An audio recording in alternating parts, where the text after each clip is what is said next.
السلام علیکم. آج کی ہماری ویڈیو ہے آئی وی ایف کے متعلق. بہت سارے لوگوں کا کویشچن ہوتا ہے, بہت سارے لوگ پریشان بھی ہوتے ہیں اور ان کو سمجھ نہیں آ رہی ہوتی کہ کچھ لوگ آئی وی ایف کے بارے میں کوئریز کر رہے ہوتے ہیں کہ آئی وی ایف ایکچولی کیا چیز ہے, اور کچھ لوگ اولاد کی وجہ سے پریشان ہوتے ہیں اور ان کو بھی نہیں سمجھ آ رہی ہوتی کہ اب ہمیں کیا سٹیپس لینے چاہیے کہ جب نیچرل طور پہ جو ہے اولاد نہ ہو رہی ہو تو ان کو کیا کرنا چاہیے. یہ بات ان کی سمجھ میں نہیں آ رہی ہوتی, تو یہ ویڈیو اسپیشلی ان لوگوں کے لیے ہے جو آئی وی ایف کے بارے میں ڈفرینٹ جو ہے کویشچنس کرتے ہیں اور ان کو پتہ نہیں ہوتا کہ آئی وی ایف کیا چیز ہے اور آئی وی ایف کیسے ہوتا ہے اور اس کے جو ہے اسٹیپس کیا کیا ہیں, اس کے مراحل کون کون سے, اس کا بنیادی مقصد کیا ہے اور اس کے فوائد کیا ہیں, اس کے نقصانات کیا ہیں اور اس میں احتیاطیں کون کون سی کرنی چاہیے, اس میں جو ہے کس کس بات کا خیال رکھنا چاہیے آئی وی ایف ہونے کے بعد.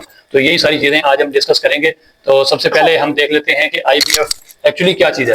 تو سادہ الفاظ میں آئی وی ایف جو ہے ایک ایسا عمل ہے یا ایسا ایک طبی طریقہ ہے جس سے وہ جوڑے جو قدرتی طور پر ماں باپ نہیں بن سکتے ان کو لیبارٹری کی مدد سے حمل جو ہے وہ ٹھہرایا جاتا ہے. تو ایک چیز یہ ہو گئی, یہ اس کی سادہ سی ایک ڈیفینیشن ہو گئی ہے. تو آئی وی ایف ایبریویشن کس چیز کا ہے, تو آئی وی ایف جو ہے ان وٹرو فرٹیلائزیشن اس کو ایکچولی کہا جاتا ہے.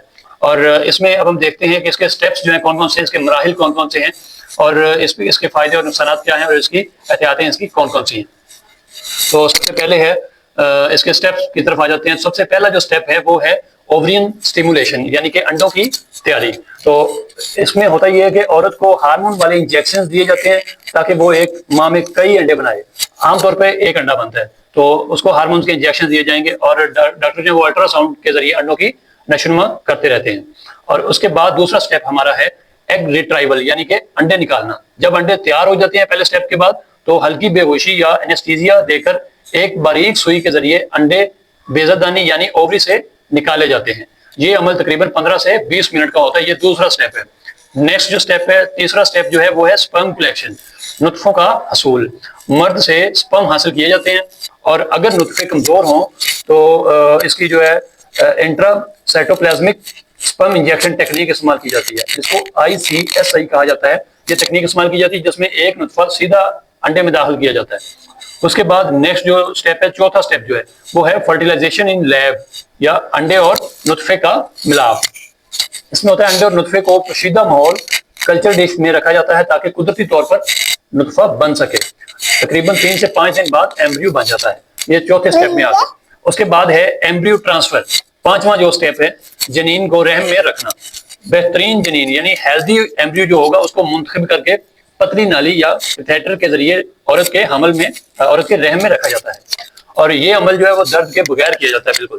اس کے بعد نیکسٹ جو سٹیپ ہے, لاسٹ سٹیپ جو ہے آئی وی ایف کا, وہ ہے پریگنینسی ٹیسٹ, حمل کی تصدیق. جب پہلے 5 سٹیپس کمپلیٹ ہو جاتے ہیں تو تقریباً 2 ہفتے بعد خون کا ٹیسٹ کر کے معلوم کیا جاتا ہے کہ حمل ٹھہرا ہے یا نہیں ٹھہرا. اس کے بعد ہے ہمارے پاس جو آئی وی ایف کے فوائد ہیں کہ اس کے کیا فوائد ہیں. اس کے فوائد ہیں بند فیلوپین ٹیوب کے ذریعے باوجود حمل ممکن ہوتا ہے اور مرد کے کمزور نطفوں کے باوجود حمل میں کامیابی ملتی ہے.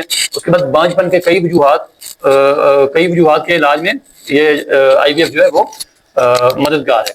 اس کے بعد پہلے سے محفوظ نطفوں یا انڈوں کا استعمال ممکن ہے کہ اگر آپ کے جو جوڑا آئی وی ایف کروا رہا ہے ان کے پاس مطلب جو ہے کہ سپرمز وغیرہ نہیں ہے یا ایگز نہیں ہے یا کوئی بانجھ پن ہے, کوئی ایسا مسئلہ ہے جس میں عورت کے ایگز جو ہیں وہ بالکل نہیں ختم ہو گئے ہیں یا ان کا ملنا عورت سے جو ہے اسی جوڑے کی عورت سے ملنا ممکن نہیں ہے یا مرد جو ہے اس کے سپرمز کا ملنا یا نکلنا ممکن نہیں ہے, تو آلریڈی جو سیوز ہوتے ہیں جو آئی وی ایف سینٹرز والوں کے پاس ہوتے ہیں یا جہاں سے بھی آپ کروا رہے ہیں وہاں ان کے پاس ایگز جو ہیں وہ محفوظ ہوتے ہیں.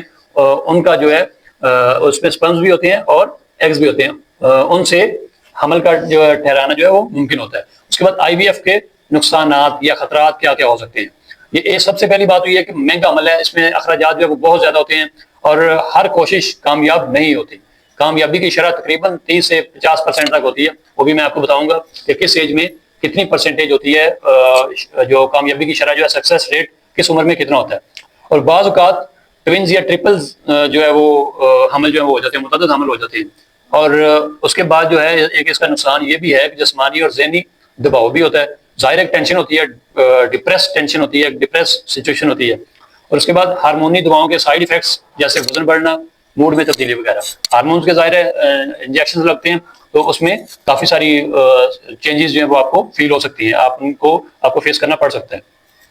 اس کے بعد ہے IVF کا سکسیس ریٹ، کامیابی کی شرح کتنی ہے؟ اس میں 35 سال سے کم عمر خواتین میں جو شرح ہے وہ سب سے زیادہ ہے، یعنی کہ 40 سے 50% تک ہے، اور 35 سے 40 سال تک کی جو خواتین ہیں ان کے درمیان جو ہے 30 سے 40% جو ہے اس کا سکسیس ریٹ ہے، اور 40 سال سے جو زیادہ ہوتی ہیں، 40 سال سے زیادہ عمر والی خواتین جو ہیں ان میں سکسیس ریٹ جو ہے وہ 10 سے 20% ہوتا ہے۔ اور IVF کے بعد کی جو احتیاطیں ہیں، آپ کو کون کون سی احتیاط کرنی چاہیے، وہ ہے سب سے زیادہ تو آپ نے آرام کرنا ہے، سب سے زیادہ آرام کی ضرورت ہوتی ہے، اس کے بعد دوائیں جو ہیں وہ باقاعدگی سے لینی ہوتی ہیں، اور ذہنی سکون رکھنا ہوتا ہے، ذہنی طور پہ آپ نے پرسکون رہنا ہوتا ہے، کوئی ٹینشن یا ڈپریشن آپ نے کریٹ اپنے طور پہ نہیں کرنا۔